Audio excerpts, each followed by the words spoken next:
Loria, c'est le laboratoire lorrain de recherche en informatique qui est à Villers.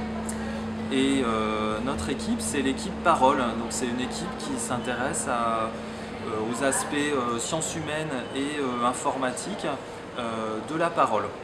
Donc ça peut aller de la reconnaissance de la parole, de la traduction automatique, à la synthèse audiovisuelle de la parole ou au traitement du signal de parole, par exemple pour le débruiter ou pour changer la voix des personnes. Là on présente plusieurs démos qui ont trait à ça. Donc il y a une démo de séparation de source où on va rehausser le signal de parole par rapport au bruit ambiant ou la voix chantée par rapport à l'accompagnement musical. Il y a des démonstrations également de reconnaissance de la parole en temps réel sur de la radio et puis de traduction automatique également de la radio en français qui est transcrite en français et traduite en même temps en anglais.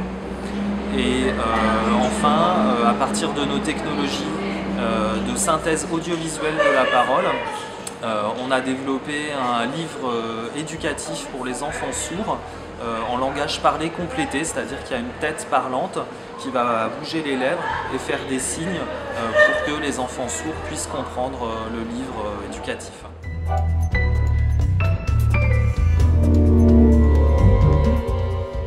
D'ici à 2050, c'est vrai que l'informatique va être déployée un petit peu partout. On aura donc de plus en plus de micros dans tous les dispositifs portables, les tablettes, les téléphones. Et donc tout ça va permettre de développer des interfaces de commandes vocales et d'interaction vocale de plus en plus efficaces. Et un rêve que je pense qui est partagé par d'autres gens, ça serait de pouvoir générer de la musique qui nous plaît juste à partir de la pensée, la musique qu'on imagine.